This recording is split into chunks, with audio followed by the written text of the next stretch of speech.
This podcast was produced by OAR FM Dunedin with support from New Zealand On the Air. Like the kōkako, the saddleback, or tieke, belongs to the New Zealand wattlebird family. A family to which the huia belonged and which has been established in this country since ancient times, much longer than most of our other birds. The saddleback takes its name from the bright reddish saddle on its back, which according to legend is the mark of Maui's hand. Sadly, this attractive bird has disappeared from the main islands and exists only on a few offshore islands, carefully chosen locations for resettlement away from predators, which appears to have saved the tieke from total extinction.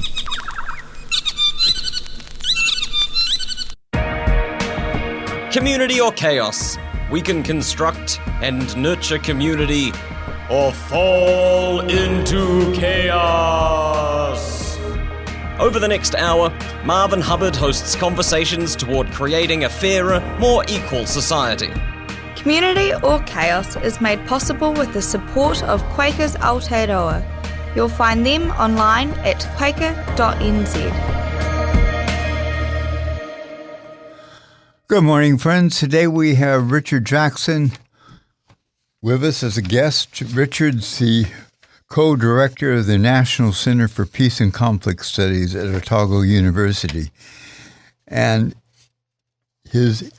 has interest in the nature and causes and resolution of organized forms of political violence. And he is editor of Critical Studies on Terrorism and has recently written a book, Abolishing the Military, published by BWB Books. And you can podcast this by going to oar.org.nz, then going to podcast, then going to Community or Chaos. Richard, can you tell us a little bit about your early life, and was there anything in your childhood and youth which prompted an interest in nonviolence and peace? Yeah, well, hello. Nice to be on your show again. So I was actually born in Zambia. My parents were missionaries to Central Africa, and they worked at a mission station out there that had a school and a hospital. And it was actually in the southern part of Zambia, only about 20 miles from the border with what was Rhodesia at the time. Rhodesia later became Zimbabwe, but only following a very vicious kind of war of independence. Our mission station was kind of right in the firing line of that, and we had several experiences of direct conflict, and some of the medical personnel at our mission station were in cars that ran over landmines and they got injured. I kind of had this experience of war as a kid growing up. And then later on, before we came back to New Zealand, I hitchhiked around South Africa because I wanted to go and visit a girlfriend that I had there at the time. And so I got to experience what it was like under apartheid. And again, that was a very violent situation and very oppressive as well. And I think both of those experiences really, really made me see how destructive, how inhuman, how dehumanizing war and violence is. And when you have a kind of firsthand experience of those kinds of things, it makes you realize that there is no such thing as a good war. There's no such thing as just war. War is always just incredibly destructive, particularly to its victims. I think in many ways that experience kind of led me along the pathway that I eventually took to becoming a professor of peace studies. Oh, I know from personal experience that the war that harms families, it didn't just harm the generation, the experience it goes down through the generations sometimes. Yeah, absolutely. Look, there's a lot of research to show this, and a lot of people can testify to it as well, that people who've experienced war or who fought in wars in particular um, come back damaged psychologically and emotionally. Um, there's a term for it in the literature, and that's called moral injury. And people get morally injured by experiences of violence, particularly war, which can then affect their interpersonal relationships so that, they're unable to show love to the full extent that they should have been. They find it difficult to trust people, but they also have psychological challenges that can make it hard to live with them. And so the effects of war can go down through generations. It doesn't only necessarily just affect the person who was in the war, it may affect their family. Well, for instance, in World War II, I know that my personal family, but other families were affected by their outlook and experience of the world was affected by the Holocaust. Yeah, absolutely. I mean, so there's probably numerous ways in which the effects of war can kind of spread out through society. Um, and, collective memories and collective experiences of things like the Holocaust or various other genocides or other massacres or expulsions, ethnic cleansing, and so on. These are things we all see as part of war, and yeah, they can be really traumatic and lead to intergenerational trauma as well. Why did you choose to? You've recently wrote and published a book on abolishing the military in Aotearoa, New Zealand. Why did you choose to publish a book at this particularly interesting time in history? Yeah, well, I've been studying war now for more than 30 years. Um, and one of the things that strikes me about war is that it's incredibly ineffective and it's incredibly hopeless at achieving any of its kind of stated goals. So we have experience after experience of the failure of war. Um, and it seems like no one ever really learns. People keep on starting new wars, and every time they do, they say, don't worry, this time it's really going to work. We're really going to be able to achieve what we want. We're really going to be able to, make Iran give up their nuclear weapons, or we're going to be able to defeat Hamas, or whatever it is. And, the empirical record just does not support that. It's hard to point to any single war, of the past 100 years that really succeeded. I'd like to make a challenge on that, actually. Yeah. Because I think in one respect it's been very successful. It's made the American economy very successful. Almost every company in America, every large company in America has benefited by preparation for war. Yeah, look, okay, so if you want to take enriching particular I lost you there. If you want to take enriching particular companies as a success, then sure, war has been successful for different elites. It's been good for governments who want to repress people or distract them. Sometimes it's good for governments who don't want to hold elections, like Benjamin Netanyahu has used the war in Gaza to avoid an election. It's good if you want to enrich particular corporations. But in terms of its stated aims and in terms of the way in which politicians try and sell war to the public by saying, this war is going to bring greater security, or this war is going to protect us from this or that, or this war is going to, help us gain this, a more peaceful world, it never works, right? I mean, war does not work, I should say, for ordinary people. For ordinary people, war is always destructive, it has negative outcomes, and it doesn't achieve what it sets out to achieve. I agree with you. I was just actually pointing out that some people the people with power and wealth sometimes benefit from war.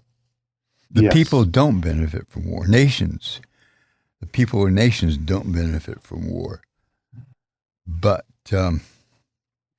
unfortunately, certain groups of people may benefit from either, if not from war itself, from the preparation for war.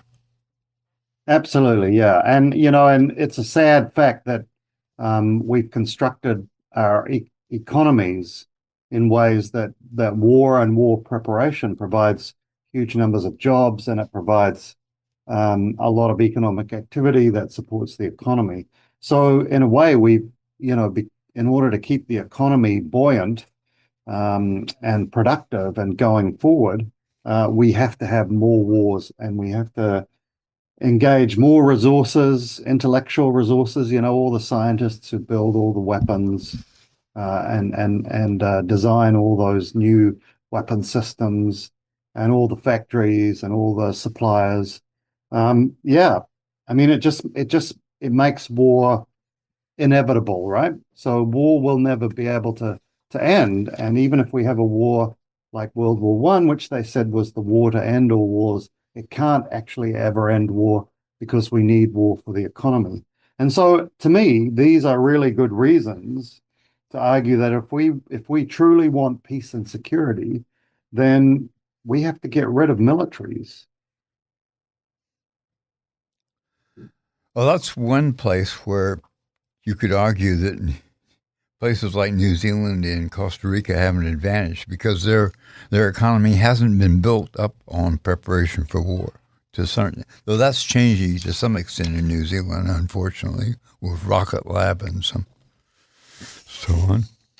Yeah, no, you're right. I mean, it is easier for some countries than others, but I still think it's kind of a choice, because, once upon a time, many economies were based on the slave trade and on slave labor.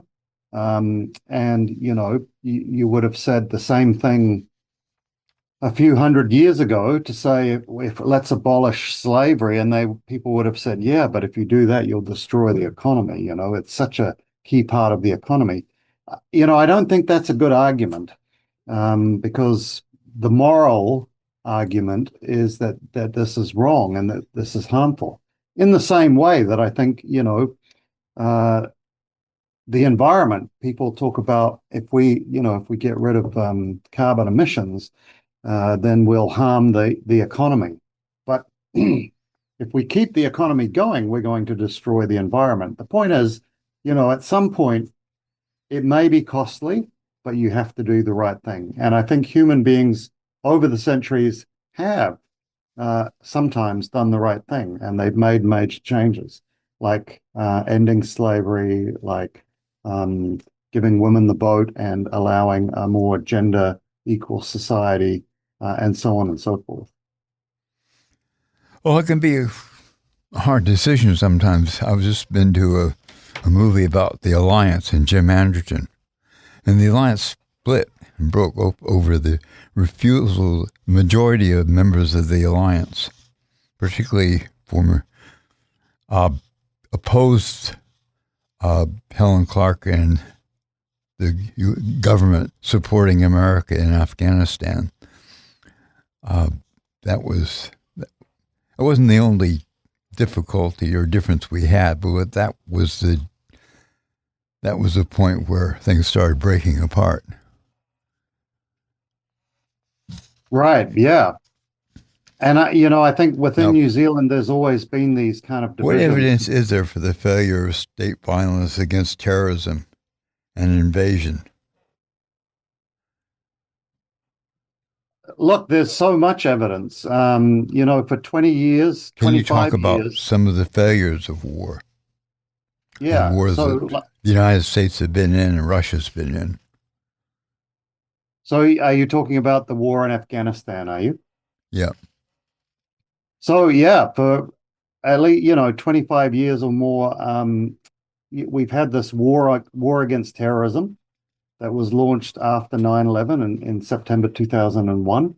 And before that war was launched, there was one Al-Qaeda group It had 200 or 300 members. But today, there are literally dozens of different Al-Qaeda groups. There's also ISIS, and there's also a great many other terrorist groups operating in places like Somalia and Nigeria and elsewhere. And not only that, but the United States itself invaded two countries, including Afghanistan. But eventually, the Taliban defeated them in Afghanistan, despite spending trillions of dollars and committing hundreds of thousands of troops and having the most sophisticated military in the world. They got kicked out of there.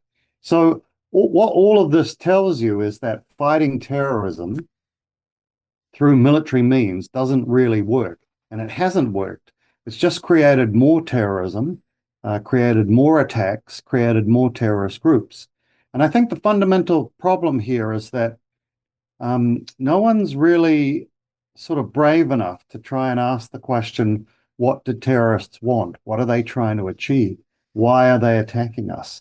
I mean, if they had asked those questions, then you might begin to see that there's a pattern in which the United States, for example, goes overseas, it invades other countries, it stations military bases over there and supports repressive governments, which then generates violent resistance. And Al-Qaeda definitely came out of that kind of situation. In fact, there's a major study that the Pentagon kind of commissioned, which looked at whether or not US intervention overseas helped to create more anti-American terrorism. And they did this major study and found out that it did, which tells you something. The more you intervene overseas, the more you militarily go and attack other places, bomb countries, and so on, the more terrorists you actually create. You can't really defeat them that way. You can only ever really create more of them. And I think, this has been borne out over and over again. The British tried to use military force to crush the IRA in Northern Ireland.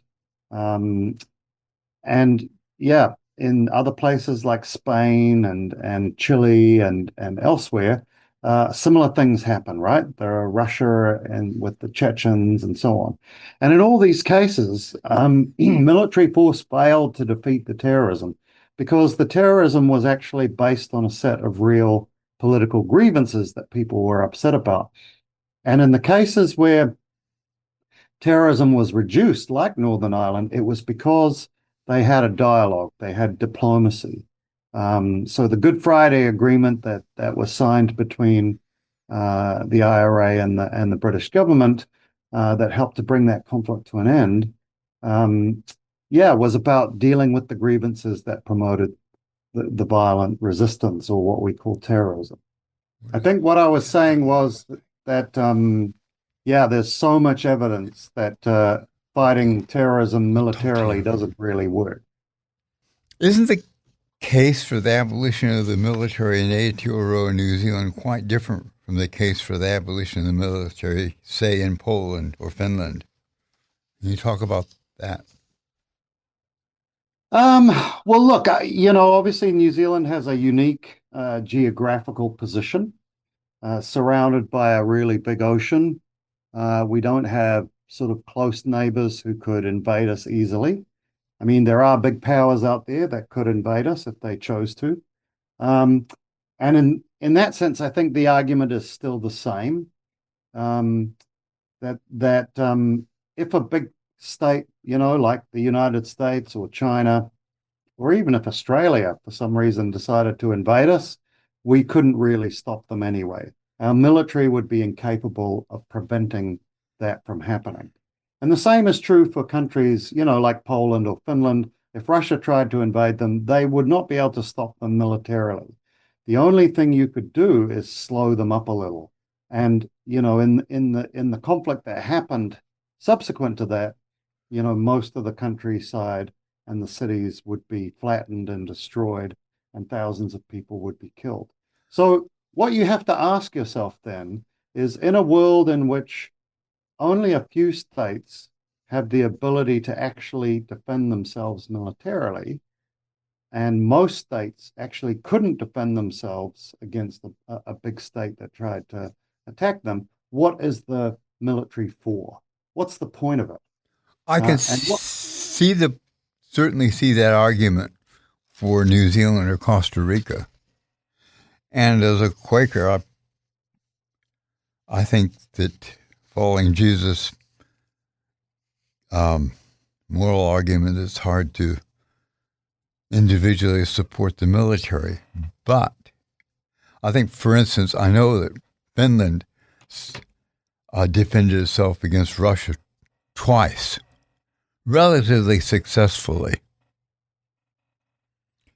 And if they hadn't, they'd probably be they would be again part of Russia because they were a Russian colony under the Tsar for a long time. Look, I mean, I would say that was not in the modern era, and I think Russia could easily take Finland now.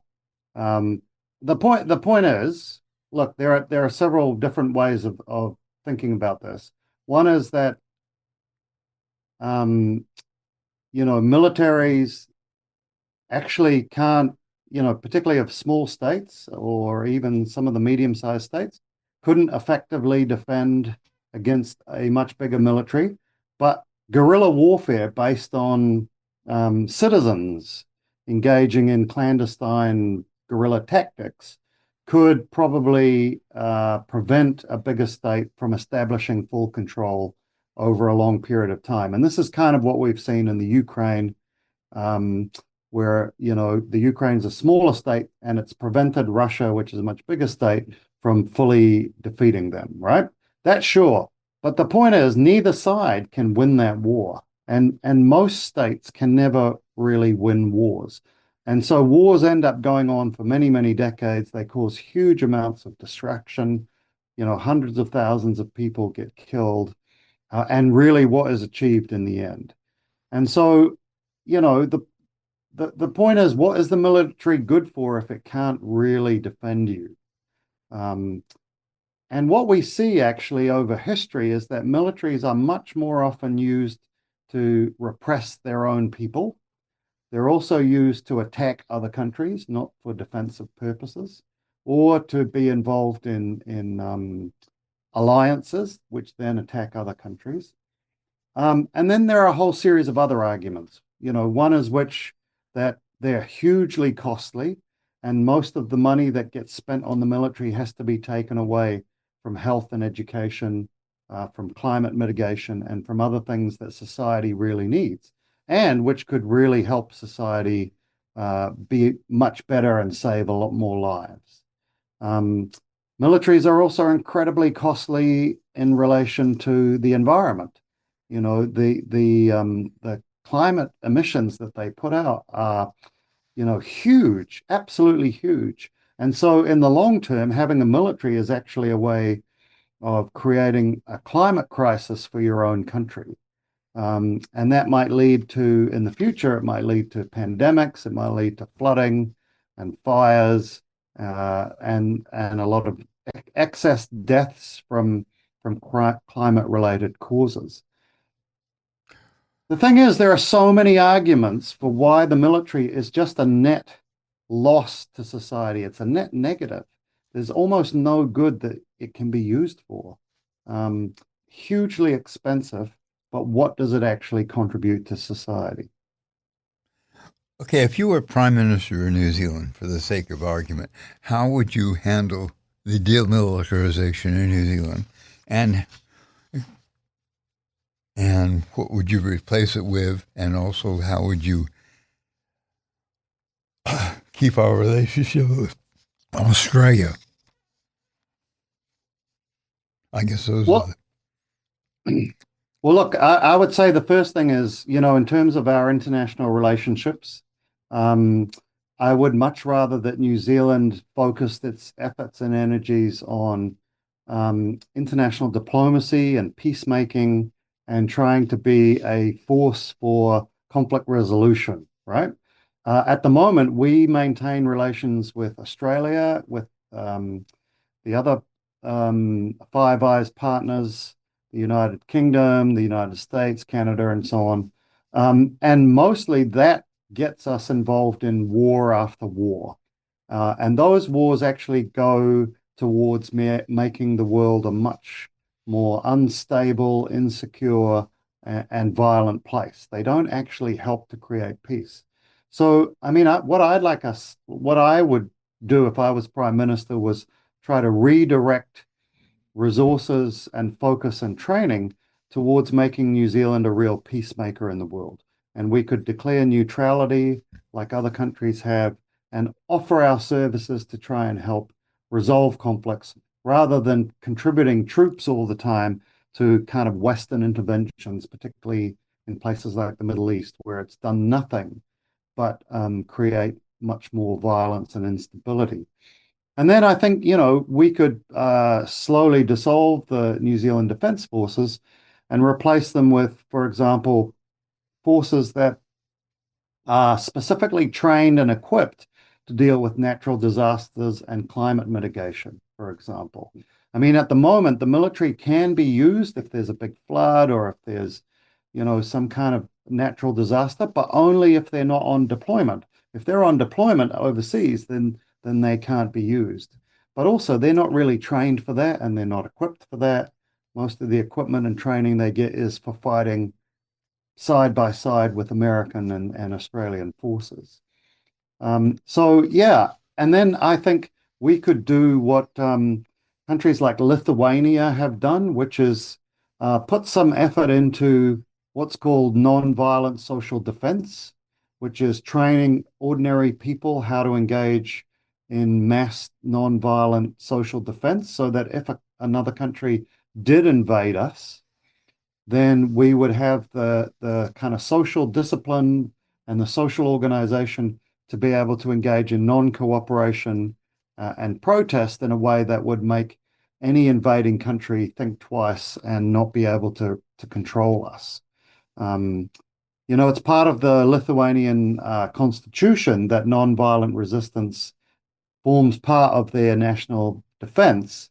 And that's because they use non-violent resistance to push out the Russians back in the early 90s, showing that non-violent forms of resistance can be just as effective as violent resistance when you're being invaded by a much bigger country. Could you talk about Bougainville and New Zealand taking part in peacekeeping there? Bougainville, part of Papua New Guinea. I mean, so that's a really interesting example and an important example because New Zealand peacekeepers in that situation were not armed. And when you talk to the people who went out there, what they testify is that because they weren't armed, they weren't a threat to anyone, they weren't provocative, and they became less of a target.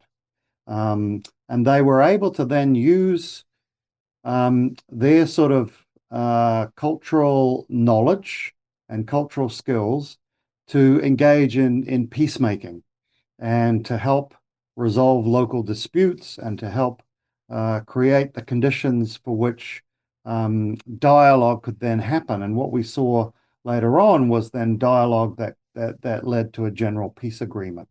And I think this is really important because, unarmed, conflict resolution trained peacekeeping has proven to be exceedingly successful and could be a much better model. So instead of having the New Zealand military trained to go and fight alongside US and Australian forces overseas, we could be training unarmed peacekeepers who would then be able to go to some of the conflict hotspots of the world and be able to perhaps use the skills that New Zealanders have and the cultural knowledge that they have to be able to help bring about more peaceful resolution of conflict, rather than adding more arms and weapons and violence to the situation, which really has a terrible, terrible track record.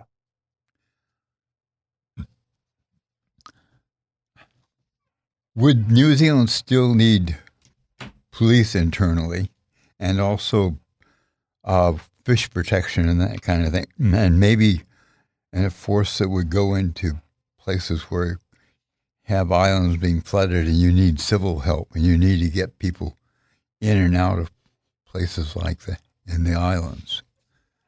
So we still need some kind of mobilized forces, don't we?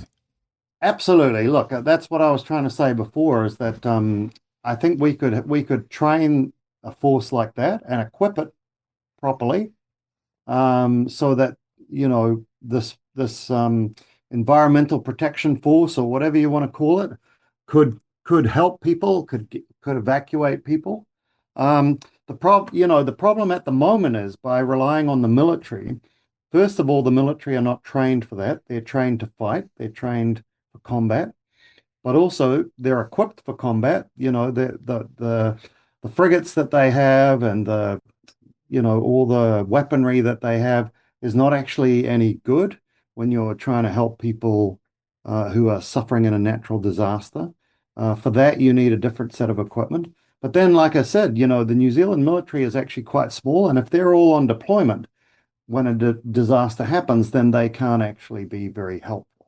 So that's why I say I think we could consider, abolishing the military and replacing them with a dedicated force. Now, I would say that given that the number of floods and fires and other weather-related disasters is increasing every single year now because of the climate crisis, we ought to be putting money into, forces and capabilities for responding to these kinds of events, instead of putting money into, frigates and big ticket items that are designed really only for going to places like the Middle East with the United States and fighting alongside them. It would be much better for New Zealanders, and it would be more helpful and save more lives in New Zealand if, instead of spending money on the military, we spent it on this kind of climate mitigation and climate rescue when needed, and so on and so forth. What would you do about our relationship with Australia under that? Because Australians feel the need to have a military. And in some ways, geographically, they're more vulnerable than New Zealand. I'm not saying they should or shouldn't have a military. I'm saying is that, how do you work in the relationship with Australia? Look, I'm not too worried about that, because I think that I'm aware that during the ANZUS crisis, when New Zealand withdrew from ANZUS, that didn't end our cooperation with Australia. It didn't destroy our relationship with them. I think we share enough common history. There's a lot of New Zealanders that live over there and a lot of Australians that live here. And I think, even though they would radically disagree with us, that wouldn't stop us from still having cordial relationships with them, and continuing to trade with them and have good relations as neighbors with them. We've had this ANZUS crisis before, and it didn't lead to the end of the relationship. But I don't think that New Zealand is the only country that should abolish its military. I think other countries should too, and I think Australia should consider it as well. I mean, they're a big island that's fairly well protected geographically anyway as well. And I'm sure they have a lot of needs amongst their population that the extra money from the military could be spent on. But also, their military is contributing to the climate crisis as well.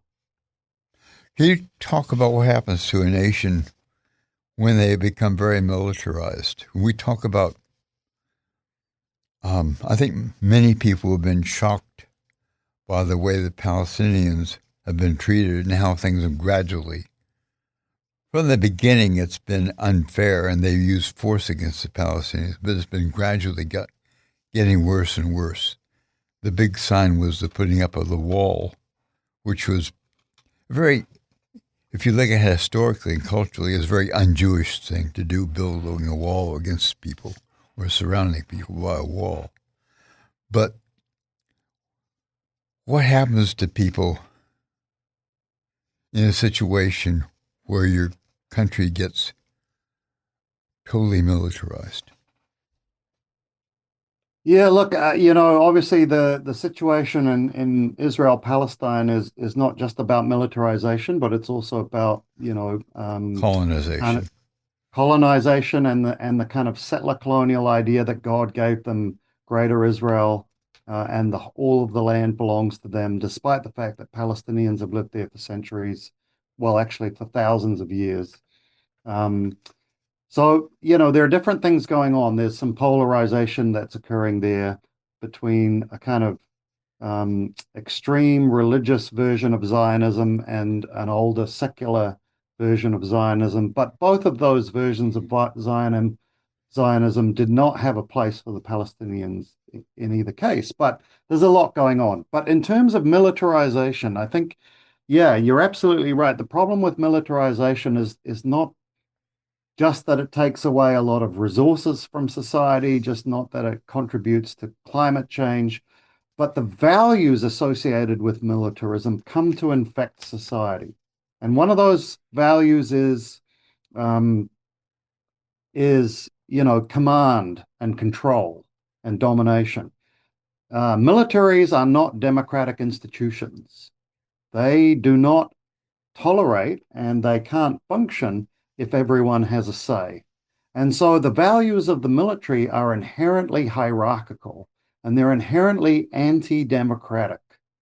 And so I think a society that becomes highly militarized destroys its own democratic basis. I mean, on top of that, in order to kill other people through the military, you have to have a strong sense of enmity, an enemy that you identify, and a strong dehumanization of that enemy. So you can't have a kind of collective cultural belief in the equality of all people. You have to assume that some people are deserving of death at the hands of the military. And when you train people to be soldiers, you're training them to kill other human beings. The only way you can do that is by telling them that those people you're killing are less than human. So those sorts of values also come to permeate society. And I think militarism, and we've seen this over the years historically, in Nazi Germany and in Mussolini's Italy, but also in the Latin American military dictatorships, and in the United States and in Israel and in so many countries, that military values have a really corrosive moral effect on society. I mean, one of the other things that we know about highly militarized societies is that there are higher rates of domestic violence. And the violence that people get trained in the military and practice every day gets transferred to the home. And the kind of dominance and the reliance on violence then gets translated into things like, yeah, domestic and intimate partner violence. So, there's almost nothing positive about the military in terms of its values, and the way in which it culturally affects a society. Um, it's, the best militaries are the ones that are the most efficient at killing and destroying an enemy. So those are the values that have to be at the core of good military. And that is just not compatible, I don't think, with a democratic society that's committed to the human rights of all, and to equality and dignity of people and so on and so forth.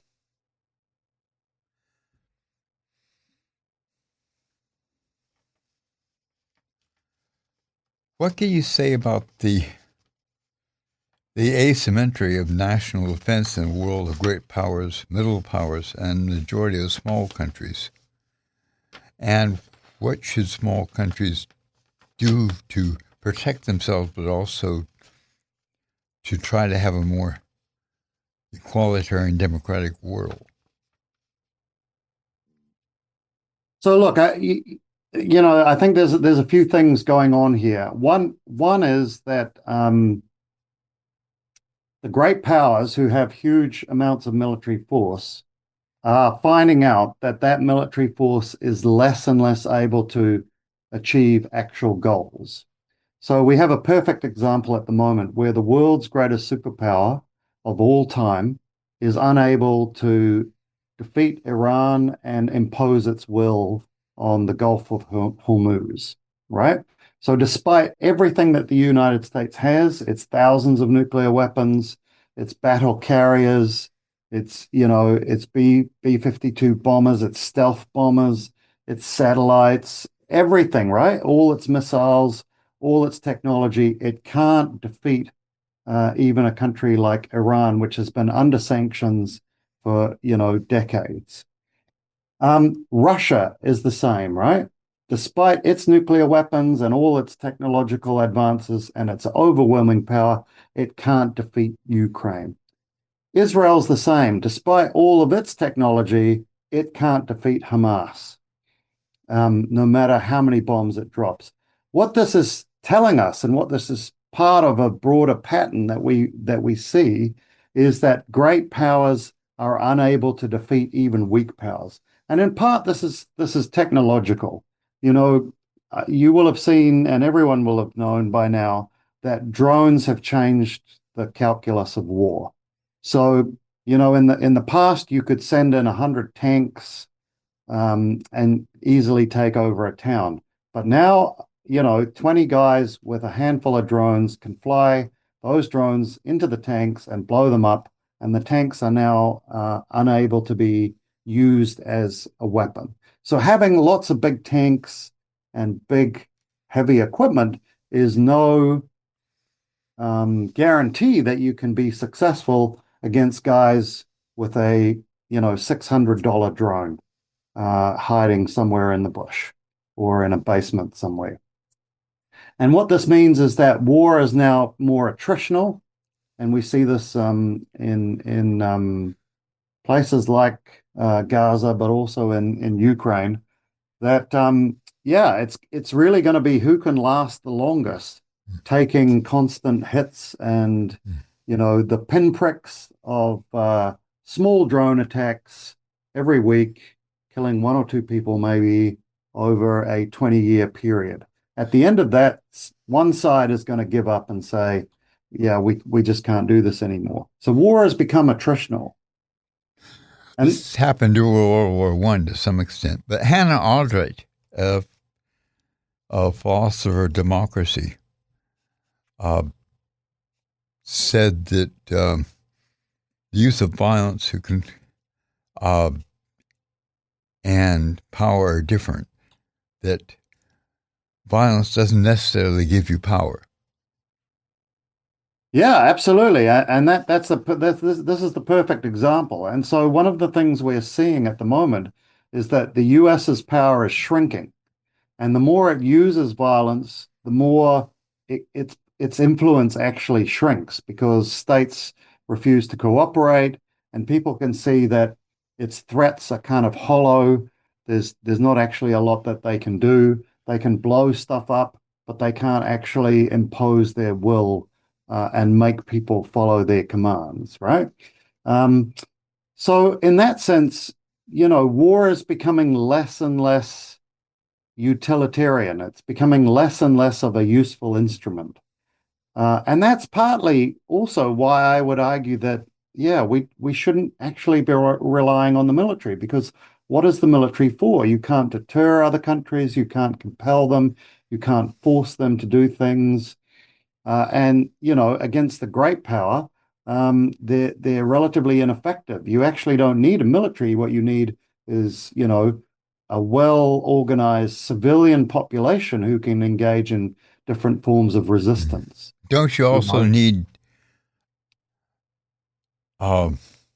diplomacy and agreements and support among the nations of the world to either make the United Nations more successful or to show unity sometimes against great powers? Yeah, look, that's exactly what I was going to say, is that the military side of things is becoming less and less useful. So what we need instead is a much greater focus on non-violent means of resolving conflict or dealing with conflict or dealing with dictators or dealing with oppressive situations. So we need, skilled diplomats, we need mediators, we need people who can engage in dialogue. But we also need campaigns of civil disobedience or campaigns of boycott and disinvestment, so that people power can be mobilized. Yeah, we need more accountability to the broader population rather than elite groups and elite politicians, deploying massive forms of violence to try and cow everyone and try to smash people into obeying. I mean, that's just not the world we live in anymore. And no one really I think, believes anymore that if you have the biggest military, you're going to be able to get the most security. I mean, so we have to find alternatives to the military. The just war theory is no longer considered serious anymore, is it? I mean, both. Can you talk about the attitude of the Catholic Church under both Pope Francis and under Leo, and this changes in his attitude toward just war? Yeah, look, I think this has been a long time coming. It is part of a broader, I guess, awakening to the nature of warfare. There was a period, I think, particularly, after World War II, but particularly like after the end of the Cold War, where it was felt that war could be used in positive ways, to help bring peace, for example. So peace enforcement operations by the United Nations around the world, and so on and so forth. And there was a strong emphasis on, if you could, engage in war for a good purpose, then this would make a just war.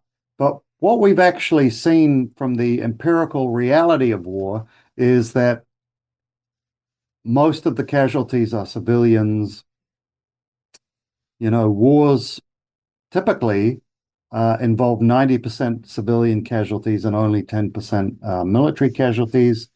That weapons are becoming less discriminating and more destructive, and that, war is wreaking havoc, not just on the generation that experiences it, but on future generations. Unexploded ordnance from World War One and World War II still kills people in Europe and in Asia and other places. But also war is leading to, climate crisis. So it's having a terrible effect. So what that's done is it's made more and more people kind of oppose this idea of just war. And I think that's affected the Catholic Church and, Well, friends, we've had major technical difficulty. I'm not sure which end, but it's been good to have Richard talk about war and peace, and I don't think we come to a solution or an outcome, but it's something that needs to be discussed and to consider. Richard, we lost you for a while. Yeah, sorry about that. I'm not sure what happened there, but I'm back now. I just said goodbye. Anyway, that just proves that we won't solve everything by technology. No, that's right. Technology is not going to save us. Well, I guess the argument that people that are afraid of abolishing the military will say that if you're wise and have foresight, you can prevent a Hitler or a Putin or a Trump from taking power. But once they take power, how do you stop them if they invade your country? Look, these are impossible questions to answer. Answer. But they're real life questions. Well, they are and they aren't. I mean, I mean, for instance, Denmark could get away with it because the war was going on, and eventually the Nazis were defeated. Look. And they probably saved their Jewish population. because they acted in a more nonviolent way in their opposition to the invasion of Denmark. So I'm not saying there are no other examples. What I'm saying is that some questions are very hard to answer. Look, they are, but I think the evidence would suggest that if we tried to get rid of the military, and if we tried to disarm, and if we tried to prevent climate change through not continuing to build massive weapon systems, I mean, and if we created more equal and just societies because we weren't spending all the money on the military instead, I mean, maybe there wouldn't be any Hitlers in the future, right? Hitler only came because the German society was so oppressed and so punished by the Allies after World War One. And there was such huge inflation and there was poverty and desperation that, That's true of Hitler. Hitler became, a savior for them, right? And the same is true of all other kind of desperate. Well, you could say that, that Russia, because it was the kind of society it is, had a Putin came about partly because of mistakes from NATO and America, but also because of the kind of society it is. Trump came about because of the nature of American society and maybe the nature of that form of capitalism. Yeah, look, absolutely. And, as I was saying before, militarism was already well established in all those countries.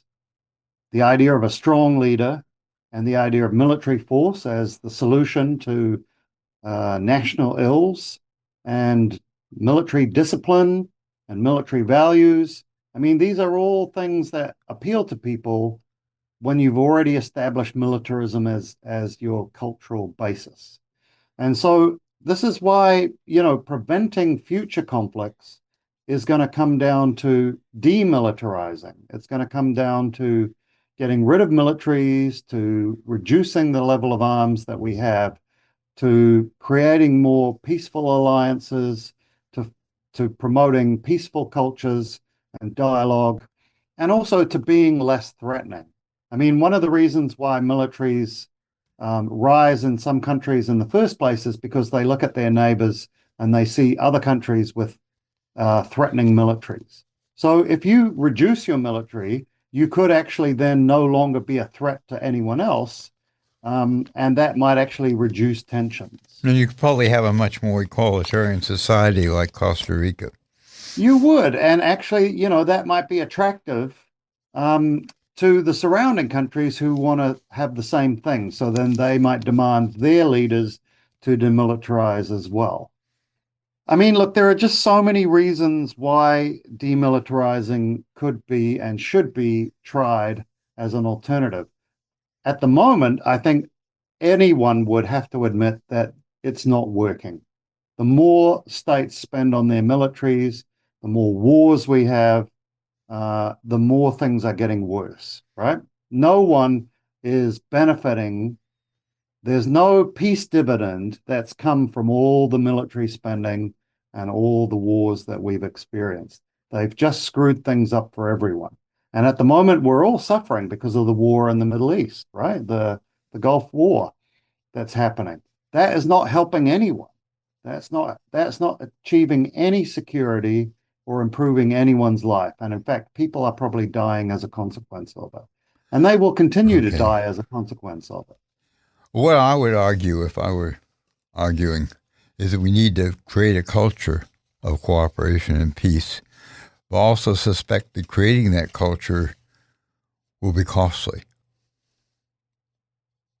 Absolutely. Look, I mean, dealing with climate change is going to be costly. I'm not just talking about economic costs, socially, culturally, and also resistance to changes is inevitable and hard. That doesn't mean you don't change. You don't need to change. Absolutely, yeah. Okay, thanks a lot for coming on, Richard. No, my pleasure. And Always it's a discussion that needs to continue and deepen. Yeah, absolutely. Thanks. Richard Jackson on the possible abolition of the military starting with New Zealand. This podcast was produced by OAR FM Dunedin with support from New Zealand On the Air.